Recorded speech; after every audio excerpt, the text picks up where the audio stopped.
Bien, bonjour à tous et bienvenue dans ce 8e chapitre en terminale STD2 qui s'intitule les réactions acido-basiques. Alors, si vous avez bien compris les réactions d'oxydoréduction, eh bien le début va être véritablement similaire. Ça va être quasiment les mêmes choses, sauf qu'on va les faire pour les réactions entre les acides et les bases. Alors, en fait, on avait vu que dans les réactions d'oxydoréduction, eh bien, déjà dans toute transformation chimique, c'est un échange. Ce sont des échanges, on fait des échanges de particules. Donc dans les réactions d'oxydoréduction, c'était des échanges d'électrons que l'on faisait. Et bien dans une réaction acide-base, on va s'échanger des protons. Alors vous allez me dire, des protons c'est bizarre, c'est le centre du noyau. En fait non, c'est pas si bizarre que ça. Si je refais simplement un atome d'hydrogène, le plus simple des éléments, donc l'hydrogène, son numéro atomique c'est 1, ça veut dire que vous avez un proton, et puis autour, on va dire, vous avez un électron qui va tourner. Ah oui, mais si je lui enlève son électron, eh bien vous allez avoir un ion, c'est l'ion H+. Et donc l'ion H+, eh bien si j'enlève l'électron, il vous reste plus que le proton au centre, c'est-à-dire que justement, on appelle souvent cet ion H+, on peut l'appeler proton. Voilà. Et en fait, les réactions acido-basiques, dans un premier temps, pour faire simple, on va dire que ce sont des échanges de protons, ça veut dire que ça va être des échanges d'ions H+. Et donc, la personne qui a compris que les réactions acido-basiques étaient des échanges d'ions H+, c'est ce monsieur qui s'appelait Johannes Bronsted. Alors, c'était un Danois, donc c'est pour ça que c'est un haut barré, c'est un peu spécial. Bronsted, on dira souvent ça, c'est lui qui a élaboré cette théorie, donc c'est ce qu'on va nous étudier, c'est la théorie selon Bronsted. Alors en fait, pourquoi est-ce qu'on dit selon Bronsted? Parce qu'en fait les réactions acido-basiques sont un peu plus compliquées que celle-ci, c'est un peu plus général, et donc nous en terminale STI2D, on va se limiter uniquement à cette version de Bronsted. Alors, donc on va pouvoir noter donc un acide est une espèce chimique qui va être susceptible de libérer au moins un proton H+, en milieu aqueux, c'est-à-dire que le solvant sera l'eau. Voilà, donc c'est marqué, c'est la magie d'Internet. Donc vous pouvez noter, donc un acide est une espèce chimique susceptible de libérer au moins un proton H+, qu'on appelle aussi l'ion hydrogène, en milieu aqueux. Alors comment est-ce qu'on va le noter, cet acide? Eh bien, acide, on va dire que c'est la lettre A, et puis H, c'est comme il va libérer H+, on va le noter AH. Alors vous allez comprendre tout de suite pourquoi est-ce que je vais le noter AH. Donc parce que le transfert, comment est-ce qu'on va l'écrire? Eh bien, on va dire que comme c'est un acide, c'est quelque chose qui va être capable de libérer H+, donc je vais le noter AH, et je vais dire que je vais avoir une flèche, et je vais libérer H+. Alors regardez bien, si vous voyez la conservation de la charge, ça veut dire que si ici, j'ai H+ qui s'en va, je vais former ici forcément quelque chose qui va se noter A-. Alors on peut rajouter, si on veut ici, AQ pour dire que c'est en solution aqueuse. Je ne le ferai pas à chaque fois, c'est un peu pénible et ça ne sert pas à grand chose. On sera forcément en solution aqueuse. Je le marque ici parce que c'est la première fois pour dire que voilà, c'est fait. Alors j'aurais peut-être dû par contre marquer le AH un petit peu plus serré les uns à côté des autres. On va noter ici comme... Alors vous voyez ici que pourquoi est-ce qu'on le note AH? Parce que justement, ça va se séparer en deux parties. Une partie A- et une partie A+, H+, pardon. Donc comme un acide c'est quelque chose qui est capable de libérer H+, il faut d'abord que je fasse intervenir le H dans cette notation. Voilà. Alors donc on va donner un exemple. Donc ici par exemple, l'acide du vinaigre, qui s'appelle aussi l'acide éthanoïque, c'est un acide. Pourquoi c'est un acide? C'est parce qu'il va pouvoir libérer justement ce H+. Alors je vais le noter comme ceci, je vais dire que cette formule c'est CH3COOH va vous libérer ici un proton H+, donc il faut que je marque forcément quelque chose plus H+, ici. Et bien regardez bien qu'est-ce qui va s'en aller, c'est celui-ci. Donc il va me rester CH3COO moins ici, dans ce cas-là. Donc ça va vous donner CH3COO moins ici, vous avez un ion qui va se former. Alors pour peut-être un rappel, puisque ça on l'a pas revu cette année, ici l'acide éthanoïque, c'est un acide, et c'est un acide qu'on appelle carboxylique. Alors si vous vous souvenez de la représentation en semi-développé de cet acide-là, vous avez une fonction carbonyle, carboxyle, et donc vous avez CH3, C, O, double liaison, OH comme ceci, d'accord? Et donc ça fait partie, donc ça c'est votre fonction acide carboxylique, et donc ici c'est votre radical, ça peut être n'importe quoi, mais à partir du moment où ça qui apparaît, eh bien ça fait partie de la famille qui s'appelle les acides carboxyliques, hein, puis souvent on le note comme ceci, COH, pour dire que c'est vraiment, on ne marque pas CO2H, c'est juste pour dire que justement, eh bien vous avez une fonction acide carboxylique ici. Voilà. Alors en fait ce qui se passe, c'est que cet hydrogène-là a la capacité véritablement de partir, ce qu'on appelle un hydrogène labile, peu importe. Voilà. Donc ici c'est un acide parce que justement, eh bien cette molécule-là est capable de libérer H+. Alors, on va pouvoir faire de la même manière pour une base. Une base, si je reprends la même définition, ça va être une espèce chimique qui va pas être susceptible de libérer, mais de capter, on va dire, eh bien un proton en milieu aqueux. Voilà, donc on note, donc une base est une espèce chimique susceptible de capter au moins un proton H+, en milieu aqueux. Eh bien, en fait, ce qui va se passer, c'est que, comment est-ce qu'on va la noter? Eh bien, en fait, ça va être cette partie-là, regardez bien, hein, ici, si je prends l'équation à l'envers, on le verra juste après, mais si je prends cette équation à l'envers, CH3CO- va plus H+, va donner quelque chose d'autre, et donc forcément ici, on va la noter, eh bien, A-. Comment est-ce qu'on va écrire ce transfert? C'est la même chose, mais dans l'autre sens. On va noter que A- plus, eh bien, H+, va vous donner, eh bien, AH. Alors, je vais rajouter encore une fois les petits aqueux ici. Voilà, c'est juste pénible. Et puis pour vous, ça vous servira à rien. Bon, peu importe. Donc je note quand même, ça fait mieux, c'est beau, c'est joli. Alors donc, ici, je prends un deuxième exemple. L'ammoniac, hein, qu'on peut utiliser par exemple dans les teintures pour les cheveux, de formule NH3, c'est une base. Pourquoi? Parce que justement, elle va pouvoir former, eh bien, elle va pouvoir capter, on va dire, eh bien, un ion H+. Donc j'ai NH3 plus H+, et donc qu'est-ce que ça va donner? Alors là, si on regarde bien, les deux vont s'additionner, ça va vous donner N H, attention, puisque je rajoute 1, ça fait NH4, et puis une charge positive, donc NH4+. Voilà. Alors, remarque, donc l'ion hydrogène, donc H+, est aussi appelé, donc forcément, je l'ai dit plusieurs fois, proton. Alors, c'est un petit peu un abus de langage de marquer H+. En fait, ça n'existe pas véritablement en solution. En fait, ce qui se passe, c'est que les protons ne sont pas directement ici en solution. Ils vont toujours se lier avec une molécule d'eau. Et donc, je vous dis, il n'existe pas tel quel en solution aqueuse. Il s'associe toujours avec une molécule d'eau pour former. Alors, si vous regardez bien, si je mets H2O plus, eh bien, H+, eh bien, je vais former ici un ion qui va avoir pour formule H3O+, c'est ce qu'on appelle l'ion oxonium. Donc pour former l'ion oxonium de formule H3O+. Voilà. En fait, comme on est en solution aqueuse, il y a forcément des molécules d'eau et ce proton va forcément ici être ici. Alors j'aurais pu marquer par exemple ici plus H3O+, et ici de l'autre côté plus H2O. On le fait pas, c'est plus simple de marquer comme ceci. Nous on n'en a pas besoin d'avoir cette précision ici. Alors si on regarde ici, regardez bien, oups, mon acide peut donc se transformer ici en base, et puis en fait en même temps une base aussi peut se transformer en acide. Ça fait exactement comme les réactions d'oxydoréduction. Vous avez un oxydant et un réducteur peut donner un oxydant et un oxydant peut donner un réducteur. Donc en fait on va avoir les mêmes notions, c'est-à-dire la notion de couple. Donc les deux vont former ici un couple, hein. Regardez bien, j'ai ici un couple avec un autre couple, ici c'est l'acide, ici c'est la base, et là regardez bien ici, ça c'est l'acide, et ça c'est la base.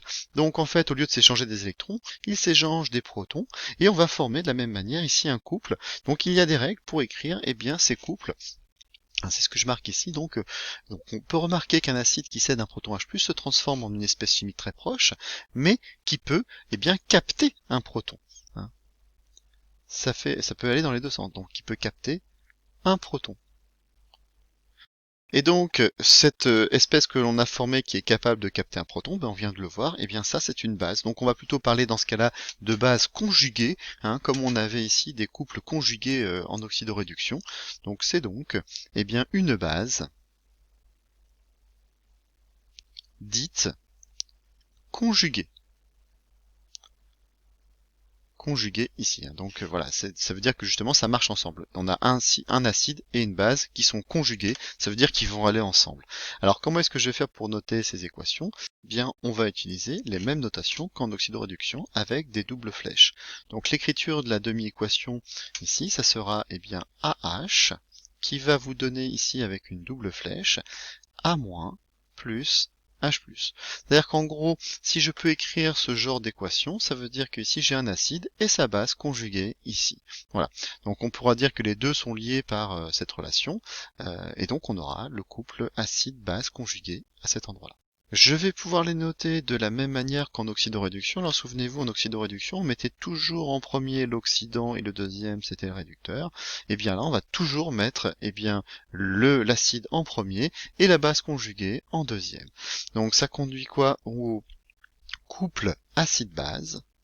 Donc couple acide/base qu'on va noter dans ce cas-là AH/A-.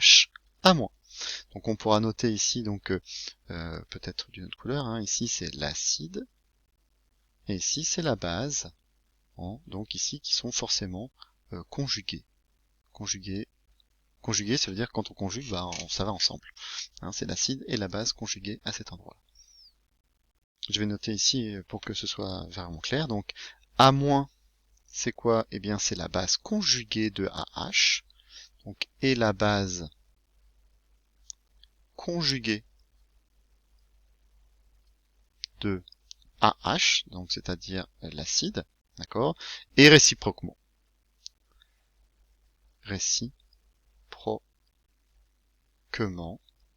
Et réciproquement, hein, ça voudra dire que AH, est dans ce cas-là l'acide conjugué de A-.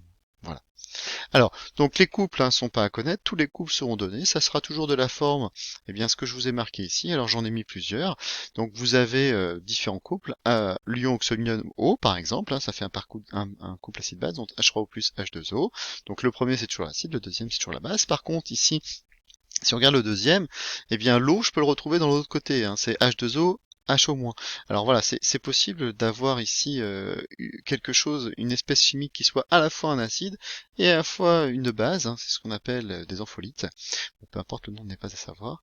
Donc vous pouvez donc trouver les deux couples ici en même temps. Alors il y en a d'autres, celui qu'on a vu par exemple l'acide éthanoïque avec l'ion éthanoate, ou alors ce qu'on appelle l'acide acétique, l'ion acétate.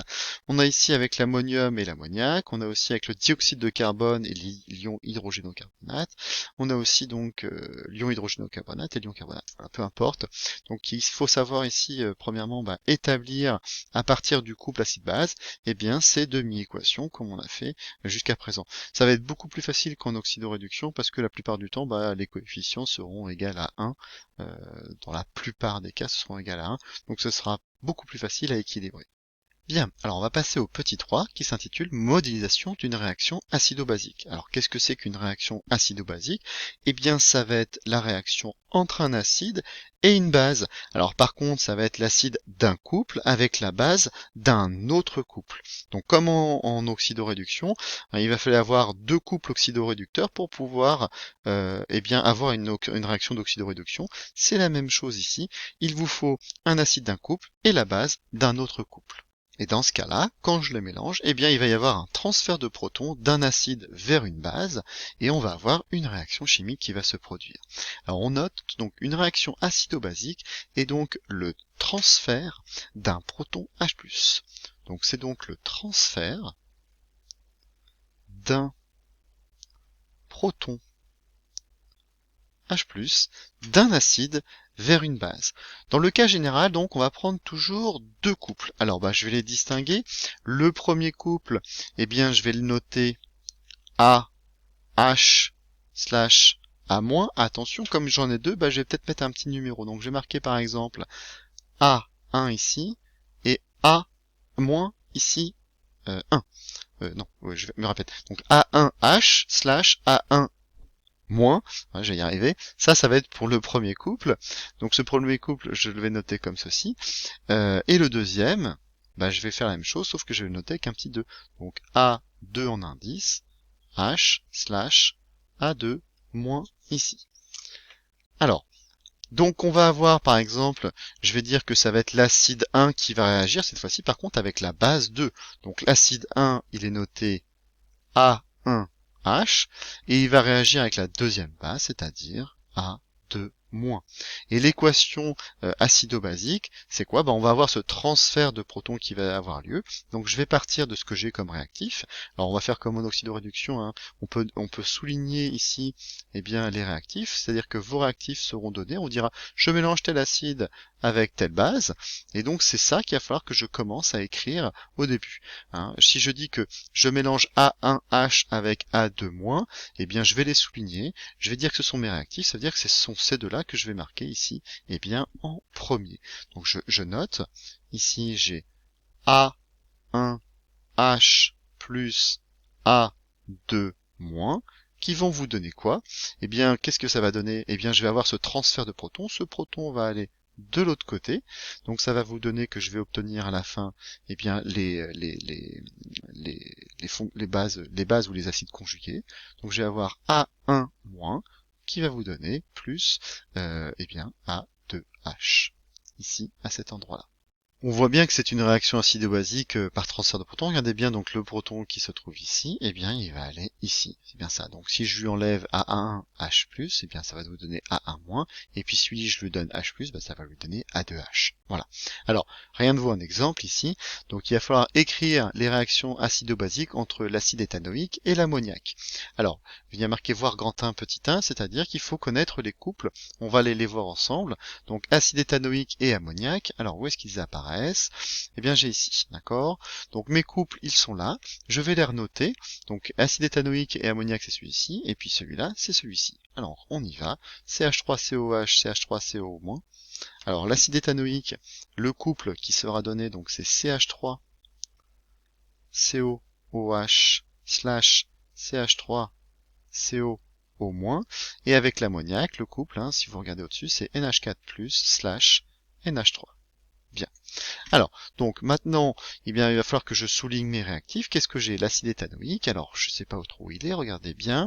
C'est marqué ici. Là, c'est acide éthanoïque, ion éthanoate. C'est-à-dire que l'acide éthanoïque que je vais mettre en premier, c'est celui-ci. C'est ça que je vais souligner. Donc ça, c'est mon réactif. Le deuxième, quel est le réactif? Le réactif, c'est l'ammoniac, c'est marqué là. Alors, lequel est l'ammoniac? Si on regarde ici, regardez bien, j'ai ion ammonium ammoniac, ça veut dire que le réactif, c'est celui qui est à droite, c'est NH3. Donc, ça veut dire que je vais devoir écrire ma réaction acido-basique en commençant par CH3COH plus NH3. C'est ce que je vais marquer ici. Donc, vous avez, on va faire en bleu, donc CH3 COOH plus NH3 qui va vous donner en fait les acides et les bases conjuguées. C'est-à-dire ici je vais avoir CH3CO- plus eh bien NH4+. Alors on peut regarder, hein, mais c'est tout à fait équilibré. Ici il n'y a pas de charge, ici ça fait moins. Pardon, j'ai mis un plus, j'ai mis un moins, c'est un plus évidemment. Donc un moins, un plus, donc ça s'équilibre, et vous voyez que vous avez le même nombre de carbone, d'hydrogène, d'oxygène, etc. ici. Voilà, c'est comme ça qu'on peut faire pour noter les réactions acido-basiques. Vous voyez que c'est même encore plus simple qu'en réaction d'oxydoréduction, puisque vous n'avez pas véritablement à équilibrer vos équations, puisqu'on va échanger seulement un proton H+, la plupart du temps, donc c'est beaucoup plus facile à faire. Alors, deuxième exemple, c'est l'acide éthanoïque et l'eau. Alors, du couple H3O+, H2O. Alors, acide éthanoïque, on l'a marqué tout à l'heure. Le couple, c'est CH3COH slash CH3CO au moins. Et l'eau, on donne le couple directement, c'est H3O slash H2O. Donc, même chose ici, je vais souligner mes réactifs. Acide éthanoïque, c'est celui-ci, et il réagit avec l'eau, c'est-à-dire c'est celui-ci. On commence, donc ça vous donne CH3COOH plus H2O, je vais refaire bien le plus, vous donne ici CH3COO plus H3O+. Et voilà, j'ai écrit ma réaction acido-basique. Voilà, j'en ai terminé pour cette première partie. On se dit à bientôt pour la deuxième. Au revoir.